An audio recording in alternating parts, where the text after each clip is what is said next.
Hello student, welcome to my channel. Student, आज मैं जो टॉपिक करने जा रहा हूँ वो है electric field due to infinite charge sheet करने जा रहा हूँ। ठीक है, ये जो टॉपिक है मैं 3 पार्ट में कवर करूंगा। पहला पार्ट जो होगा इनफाइनाइट शीट का करवाऊंगा, जो थिकनेस इसका क्या होगा, बहुत कम, मतलब थिकनेस बहुत थिन होगा, बहुत थिन बहुत होगा। ठीक है, दूसरा जो होगा वो क्या होगा, थिक होगा, मतलब उसके पास कुछ ना कुछ थिकनेस रहेगी।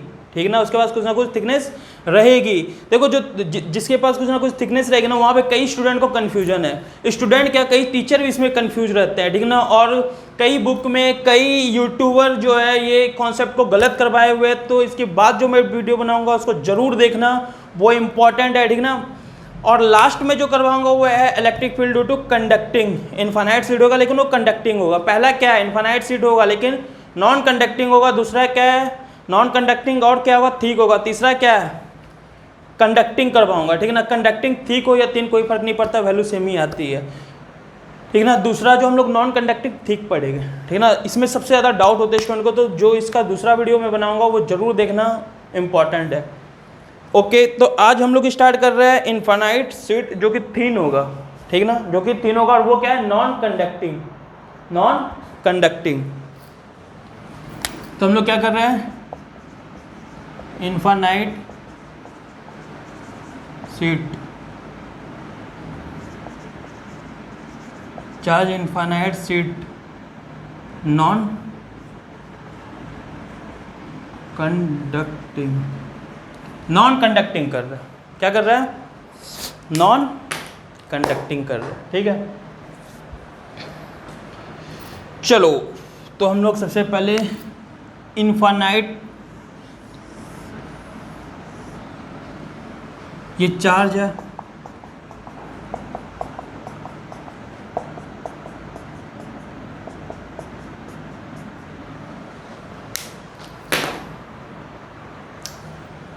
देखो क्या है, ये इनफाइनाइट है, मतलब बहुत बड़ा है। देखो इनफाइनाइट इज रिलेटिव टर्म्स, पहले भी मैं बताया हूँ। अगर जिस पे इलेक्ट्रिक फील्ड निकाल रहे हो, मान लो वो 1 मीटर है और तुम्हारा वो जो ये है क्या बोलते हैं, सीट दिया वो बहुत बड़ा हो, मान लो 1 लाख मीटर क्यूब हो, मीटर स्क्वायर हो, 1 लाख मीटर स्क्वायर हो, तो 1 मीटर के सामने 1 लाख मीटर स्क्वायर बहुत ज़्यादा हो जाता है, तो उसको हम लोग इनफाइनाइट मान लेते हैं। मान लो ये 1 mm है, तो ये 1 mm पे निकाल लो, और ये 100 मीटर स्क्वायर है, तो 100 मीटर स्क्वायर 1 mm के सामने क्या हो जाएगा, इनफाइनाइट हो जाएगा। It's a relative terms. ठीक ना, तो समझ लेना कि रिलेटिव टर्म्स है। हो सकता है 5 मीटर भी इनफाइनाइट हो जाए, 5 मीटर भी क्या हो जाए, इनफाइनाइट। लेकिन उसके लिए जहाँ पे इलेक्ट्रिक फील्ड निकाल रहे हो उसकी वैल्यू क्या होनी चाहिए, 0.1 mm मान लो। ठीक ना, जस्ट एक एग्जाम्पल में दे रहा हूँ, 0.1 mm की बात किया हूँ। ठीक है, तो सबसे पहला काम क्या है, देखो जो हमारा नॉन कंडक्टिंग होता है ना, वो होता क्या है, ये कुछ ऐसा है, ऐसा। नॉन कंडक्टिंग में जब चार्ज तुम देते हो ना, जब तुम चार्ज देते हो, इधर से अगर चार्ज दे रहे हो तो बस इधर ही रुक जाएगा, वो पीछे की ओर नहीं आएगा, ये फ्लो नहीं कर सकता चार्ज इधर की ओर, क्योंकि ये क्या है, नॉन कंडक्टिंग। अगर यही कंडक्टर होता, अगर इधर चार्ज दे रहे हो तो वो चार्ज इधर भी फ्लो करता है, इधर भी चार्ज होता है और इधर भी चार्ज होता है, ये बात याद रखना। तो नॉन कंडक्टिंग में अगर तुम चार्ज दे रहे हो इस सरफेस को, तो इसी सरफेस पे चार्ज होगा, इस सरफेस पे पीछे चार्ज नहीं आएगा। क्लियर है? ठीक है, ठीक है। तो यहाँ पे हम लोग क्या करते हैं, सबसे पहले गॉसियन सरफेस बनाएंगे। तो पूरे को ढकना पॉसिबल है क्या, नहीं, क्योंकि ये एक इनफाइनाइट है तो पूरे को ढक नहीं सकते, तो किसी एक छोटे पार्ट को क्या कर लो, इसको कवर कर लो। छोटे पार्ट को हम कवर कर रहे हैं, देखो सिलेंडर से। बोलोगे सर सिलेंडर क्यों, तुम कोई भी कुछ भी ले सकते हो, सिलेंडर बनाना मेरे लिए ईजी था तो मैं इसलिए सिलेंडर बना लिया। बाकी तुम इस यहाँ पे और भी कुछ बना सकते हो, जैसे मैं बताता हूँ क्या, तुम लोग का ड्राइंग अगर अच्छा होगा तो वो बना लो, कोई फ़र्क नहीं पड़ता, जो बनाना है बना लो। मैं बताता हूँ क्या, लिखने का भी तो जगह चाहिए ना, कि पूरा डायग्राम से पढ़ते हैं। हाँ, लिखने का भी जगह चाहिए सर, थोड़ा छोटा कर देते, ठीक है कर लो, कोई प्रॉब्लम नहीं। इस पॉइंट पी पे मुझे निकालना है, तो ड्रॉ कर लिया गॉसियन सरफेस। अब देखो मैं क्या बोल रहा हूँ ना, तुम ऐसा भी बना सकते थे, ये जैसे है, तुम क्यूबॉइड भी बना देता, अगर डायग्राम अच्छा है तो ऐसे बना सकते थे, ऐसे भी बना सकते हो, तो इधर भी बना सकते थे, क्यूबॉइड भी बना लो, कोई फ़र्क नहीं पड़ता। लेकिन इसमें ये थोड़ा तुम लोग के लिए बनाना मुश्किल है, हम तो बना दिए, लगता है अच्छा बन गया मेरे से। जो भी है, सिलेंडर बना दो, इजी बन जाएगा, टाइम कम लगेगा, तो सिलेंडर बना दिए। कोई बात नहीं, बना दो। देखो मेरे को इसके किसी एक छोटे से पार्ट को क्या करना था, कवर करना था, क्योंकि इन्फानाइट पूरे को तो कवर कोई नहीं कर सकता ना, तो कर दिए सर, कोई बात नहीं। ठीक है, क्लियर। अब हम लोग क्या निकालने जा रहे हैं बताओ, हम लोग क्या निकालने जा रहे हैं, इलेक्ट्रिक। पहला क्या था हमारा, draw the Gaussian surface such that point P lie on Gaussian surface, वो हो गया। उसी पहले स्टेप में हमें क्या था निकालना, एंगल। एंगल किसके किसके बीच में, एरिया वेक्टर और इलेक्ट्रिक फील्ड के बीच में। अब बताइए जो गॉसियन सरफेस बनाए वो क्या है, सिलेंडर। सिलेंडर के पास कितने सरफेस होते हैं, सिलेंडर के पास कितने सरफेस होते हैं। देखो इस वीडियो, अगर इससे पहले वाला वीडियो देखे होगे वायर के कारण, electric field due to infinite wire अगर देखे होगे तो उसमें मैं बताया था कितने सरफेस होते हैं। अगर तुम्हें पहले से पता था सरफेस कितने होते हैं कमेंट में लिख दो, नहीं पता तो फिर मेरे बताने के बाद ना लिख देना। 3 सरफेस होते हैं सिलेंडर के पास, कौन कौन, देखो ये सिलेंडर नहीं है फिर भी जनरल आइडिया दे रहा। एक सरफेस, दूसरा कर्व सरफेस, तीसरा bottom surface, top bottom curve. 3 surface के पास भी 3 ही है, इसलिए इससे रिलेट कर दी। ये वैसे सिलेंडर नहीं जानते ही होगे, इतना क्या बता। तो 3 सरफेस है, तो 3 सरफेस है तो 3 एरिया वेक्टर होगा। तो अब एरिया वेक्टर तुम लोग को बहुत बता दिया, अब इस पर दिमाग का दही नहीं करने वाले हम, ज़्यादा टाइम वेस्ट नहीं करने वाले। ds उधर एरिया वेक्टर इधर होगा, इधर एरिया वेक्टर इधर होगा, क्योंकि जो भी क्लोज बॉडी होता है एरिया वेक्टर परपेंडिकुलर और आउटवर्ड होता है। ये कर्व सरफेस का एरिया वेक्टर किधर होगा, इधर इधर इधर नीचे इधर होगा। ठीक है, तीनों का एरिया वेक्टर बता दिए। अब बताओ ये जो सरफेस है इससे इलेक्ट्रिक फील्ड किधर जाएगा, इधर। वैसे नीचे भी जाता है लेकिन वाई एक्सिस वाला इलेक्ट्रिक फील्ड कैंसिल हो जाता है, क्योंकि नीचे वाला चार्ज ऊपर वाले इलेक्ट्रिक फील्ड को कैंसिल कर देता है। ये मैं बता दिया हूँ इनफाइनाइट चार्ज वायर में, ठीक ना, कि कैसे कैंसिल करता है पूरा मैं बता दिया था, ठीक ना। तो बस इसमें बचता कौन है, किधर वाला बचता है, एक्स एक्सिस वाला। सर ये वाई में इलेक्ट्रिक फील्ड बनाता है क्या सर, हम पहले तो नहीं सुने थे। हाँ बनाता है इलेक्ट्रिक फील्ड वाई में, लेकिन कैंसिल हो जाता है। हाँ अगर यही फानाइट होता जैसे ऐसा हो कुछ होता, फानाइट होता और तुम यहाँ पे पॉइंट होता, तो ऊपर चार्ज क्या है ज़्यादा और नीचे चार्ज क्या है इस पॉइंट के कम, तो ये वाला जो है इसके इलेक्ट्रिक फील्ड को कैंसिल नहीं कर पाता वर्टिकली, तो वहाँ पे होता। ये मैं वायर वाले में अच्छे से एक्सप्लेन किया हूँ, ठीक है ना। अगर जानना चाहते हो तो वहाँ पे लिख देना electric field due to infinite wire enjoy with subject bye enjoy with subject, electric field due to infinite wire bye enjoy with subject, तो तुम्हें वीडियो मिल जाएगा मेरा, ठीक ना।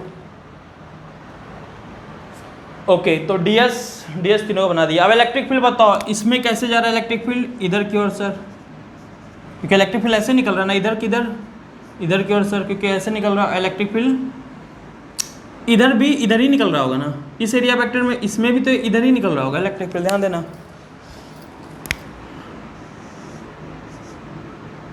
इधर या तो फिर इधर, तो बताओ कर्व सरफेस में या तो इधर भी हो सकता है इधर भी हो, कर्व सरफेस में एंगल कितना 90 डिग्री। अब तुम्हारे दिमाग में एक बात आ रहा है जो मेरे को लग रहा है तुम लोग को कंफ्यूज कर रहा होगा। तुम ये बोल रहे होगे कि सर अगर इधर चार्ज है बस इधर चार्ज नहीं है तो इलेक्ट्रिक फील्ड फिर इधर कैसे है। तो बताइए है क्या, नॉन कंडक्टिंग है ना, तो नॉन कंडक्टिंग में इलेक्ट्रिक फील्ड तो आराम से जा सकता है ना, तो इधर वाले चार्ज के कारण भी इलेक्ट्रिक फील्ड इधर तो जा ही सकता है ना, क्योंकि नॉन कंडक्टिंग है तो इसका इलेक्ट्रिक फील्ड इधर तो जा ही सकता है ना। बात समझ में आया। कंडक्टिंग का केस अलग है, कंडक्टिंग में मैं बताऊंगा कि उसमें चार्ज फ्लो कर जाता है, इसमें चार्ज फ्लो नहीं करता है क्योंकि ये नॉन कंडक्टिंग है। कंडक्टर होता तो उसमें चार्ज फ्लो कर जाता है, इधर से इधर का चार्ज इधर ही फ्लो कर जाता है, ठीक है, क्लियर है। बात समझ में आया मैं क्या बात कर रहा हूँ, क्लियर है तुम लोगों को ना। ये बन गया हमारा एंगल, बन गया सब जगह एंगल, 3 एंगल बना, यहाँ पे 90 डिग्री, यहाँ पे भी 0 है, यहाँ पे भी 0 है। तो अब हम लोग पहला स्टेप कंप्लीट क्या था, draw the Gaussian surface and find the angle between area vector and electric field, वो सभी कंप्लीट। दूसरा क्या होता है, सॉल्व द इंटीग्रल, तो हम लोग सॉल्व द इंटीग्रल करते हैं। फ्लक्स इक्वल टू क्या होता है, ई डॉट डी एस। सर यहाँ गोला क्यों लगाते हैं, तो हम कई लेक्चर में बता चुके, गोला इसलिए लगता है क्योंकि अभी ये बताओ ये जो सिलेंडर टोटली क्या है, गॉसियन सरफेस टोटली क्या है, क्लोज, इसलिए यहाँ पे गोला है। गोला बताता है कि अभी क्लोज है। अब हम इसको क्या लिखते हैं, ई dot D S curve surface plus E dot D S, okay, surface A नाम दे दो और सरफेस इसका बी नाम दे दो, तो A plus E dot D S surface B. याद रखना ये जो सिलेंडर बनाए हो सिलेंडर जो बनाए हुए यहाँ पे लिख देना, consider a cylindrical Gaussian surface of cross sectional area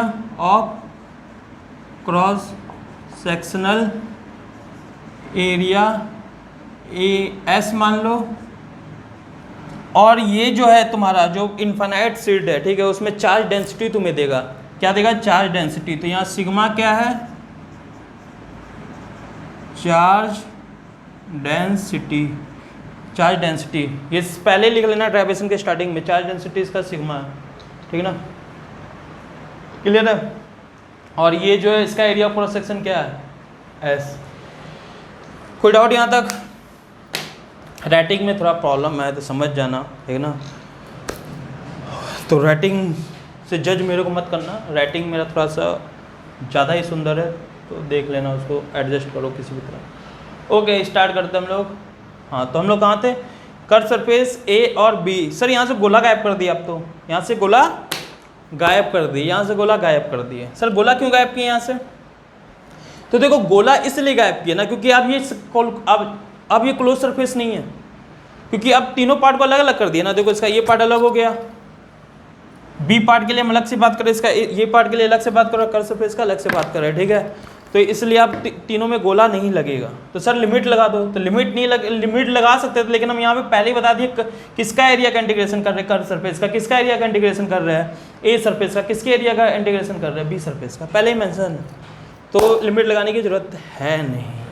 okay, अब ध्यान देना, यहाँ पे जो कर्व सरफेस है इसके कारण, चलो इसको ओपन करो थोड़ा सा, फ्लक्स इक्वल टू क्या आ गया, ई डी एस कॉस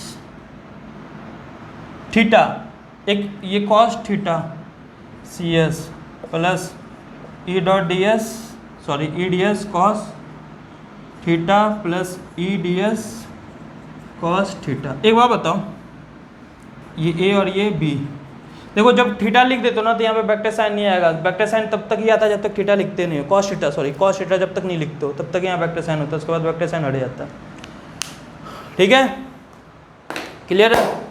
अब बताओ कर्व सरफेस में एंगल कितना है, 90 डिग्री, तो ये तो जीरो हो गया ना, कॉस 90 क्या होता है, जीरो। इसमें एंगल कितना है, 0 डिग्री, इसमें एंगल कितना है, 0 डिग्री, तो ये दोनों को लिखते हो, ये यहाँ पे एंगल कितना 90 डिग्री, तो कॉस 90 क्या हो गया, 0। तो एक टर्म्स तो कम हो गया हमारा। चलो तो अब बताओ, ज़्यादा डायग्राम जगह ले लेता है, क्या कर सकते हैं, कुछ नहीं कर सकते। फ्लक्स इक्वल टू ये तो 0 हो गया, फ्लक्स इक्वल टू ये क्या हो गया, 0, क्यों, क्योंकि इसमें कॉस 90 था, तो बाकी क्या हो गया, ई डी एस कॉस 0 की वैल्यू क्या होती है, 1।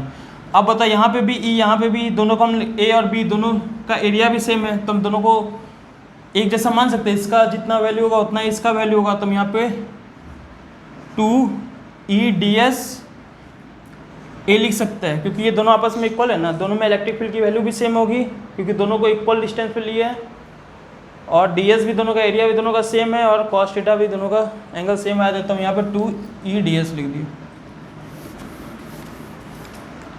तो फ्लक्स इक्वल टू क्या आ गया, 2 ई को बाहर करो, क्योंकि ई कांस्टेंट है, पहले बताया ई कैसे कांस्टेंट, क्योंकि हर जगह से डिस्टेंस क्या है, सभी का सेम है, तो ई क्या है, कांस्टेंट, एंगल भी सब जगह 0 बन रहा है, तो ई क्या है, कांस्टेंट। डी एस का क्या कर दो, इंटीग्रेशन।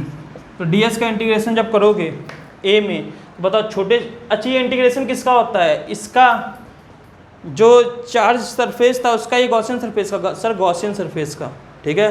तो किसका करना है, ए सरफेस का, ए सरफेस का करना है, ठीक है, ए सरफेस का करना है। वायर में किसका किए थे, कर्व सरफेस का, लेकिन यहाँ पे किसका करना है, ए का। तो बताओ छोटा छोटा एरिया मिलाओगे, छोटा छोटा एरिया मिलाओगे तो कौन सा एरिया बन जाएगा, ये पूरा एरिया, और ये पूरा एरिया को हम लोग क्या बोलोगे, क्रॉस सेक्शनल एरिया, और क्रॉस सेक्शनल एरिया को हम लोग माने क्या आते हैं, याद है यहाँ पे अभी हम बताए थे एस, तो ये क्या बन गया, flux equal to 2 E D S का इंटीग्रेशन क्या बन गया, एस, ये क्या बन गया, पहला equation.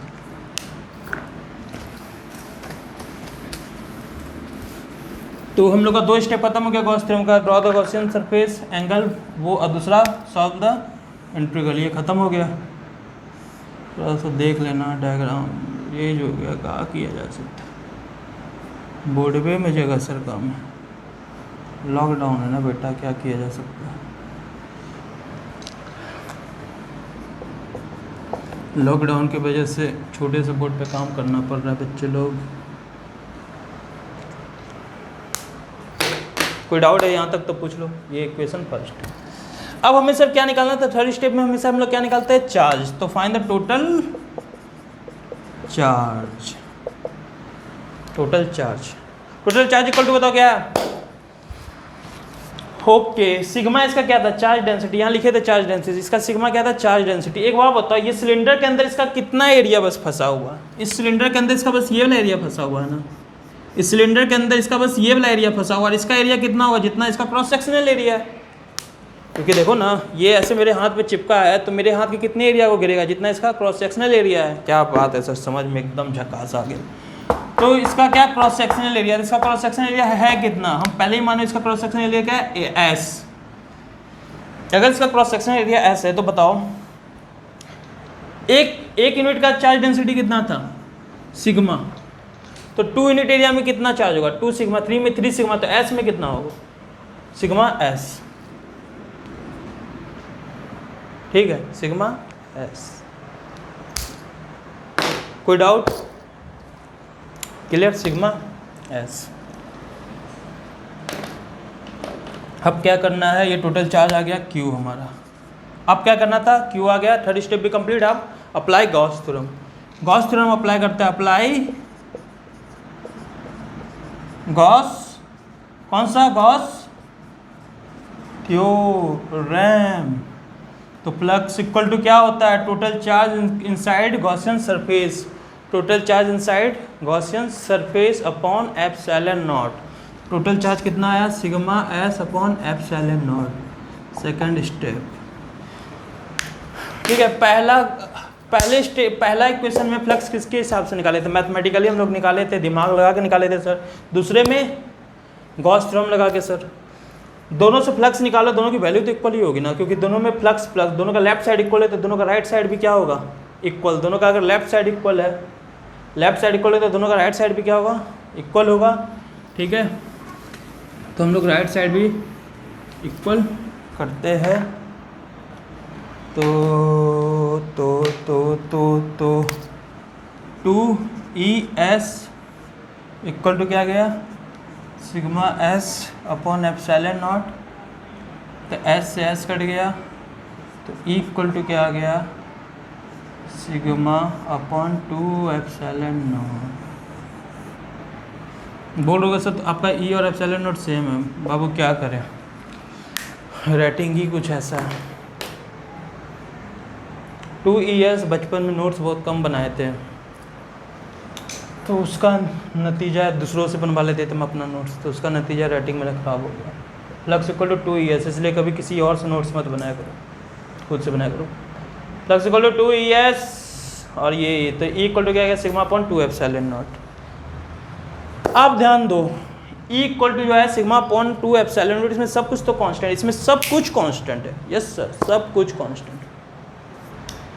Sigma constant, 2 constant, epsilon not constant. तो हर जगह सर इलेक्ट्रिक फील्ड की वैल्यू क्या है, सेम होगी क्या, देखो सेम तो होगी, लेकिन एक चीज़ याद रखना, फिर से मैं बताता हूँ, सेम मैं बताता हूँ सेम क्यों हो रही है, ध्यान देना। अगर ये इनफाइनाइट है तो मान लो ये 100 मीटर स्क्वायर का है, ठीक है, 100 मीटर स्क्वायर का, तो इसके सामने इनफाइनाइट वर्ड कब लिखोगे, जब mm में ट्रीट कर रहे हो, ज़्यादा ज़्यादा सेंटीमीटर में ट्रीट कर रहे हो। 1 मीटर तक मान लो, वैसे मान भी 1 मीटर भी बहुत ज़्यादा हो गया, 100 मीटर स्क्वायर के सामने 1 मीटर मान लो, 1 मीटर तक मान लो ये चार्ज सेट को क्या बोलेगा, इनफाइनाइट। तो 1 मीटर तक इलेक्ट्रिक फील्ड की वैल्यू कांस्टेंट होगी, क्योंकि ये जो वैल्यू आई क्यों आई, क्योंकि हम इनफाइनाइट से हम लोग क्या माने थे, उसको इनफाइनाइट माने थे ना, चार्ज सेट को हम लोग क्या माने थे, इनफाइनाइट। अगर वो इनफाइनाइट नहीं तो ये वैल्यू होगी ही नहीं ना, फिर बात समझ में आ रहा है। तो इनफाइनाइट कब ये डिपेंड नहीं करता, जब चार्ज सेट क्या है, इनफाइनाइट किसके सामने, जहाँ तक तुम इलेक्ट्रिक फील्ड निकाल रहे हो।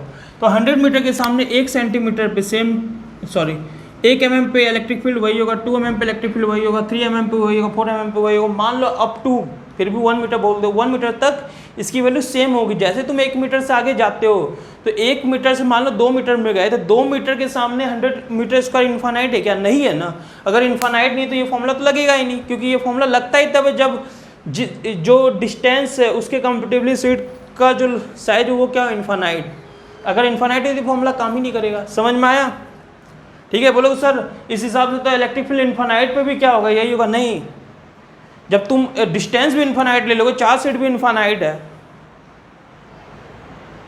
जब डिस्टेंस भी तुम इन्फानाइट ले लोगे तो डिस्टेंस के सामने चार्ज सेट क्या इन्फानाइट होगा क्या? नहीं, इन्फानाइट कम मानते हैं जब इसके सामने चार्ज सेट का जो साइज डायमेंशन है क्या है, बहुत बड़ा, इतना बड़ा कि इसका डिस्टेंस नेग्लिजिबल माना जाए, तब ये फॉर्मूला लग सकता है। बात आई समझ में? ठीक है, क्लियर है? तो इक्वल टू क्या आ गया, sigma upon 2 epsilon not. Clear है? देखो मैं तुम लोगों को पहले बोला था 3 वीडियो बनाऊंगा, मैं इस पर 4 वीडियो बनाऊंगा, क्योंकि ड्यू टू मल्टीपल प्लेट जो है उसका भी मैं एक वीडियो बनाऊंगा, उसके बाद मैं फिर थिक का बनाऊंगा। ठीक है ना? क्लियर है? क्योंकि इसमें अभी बता दिया तो वो तुम्हारा लेक्चर थोड़ा लंबा चला जाएगा। क्लियर? तो अभी तक हाँ, यहाँ पे ग्राफ सर कैसा होगा, ग्राफ कैसा होगा, तो ग्राफ इसका इलेक्ट्रिक फील्ड वर्सेज आर का जो ग्राफ है वो ऐसा होगा। क्यों सर?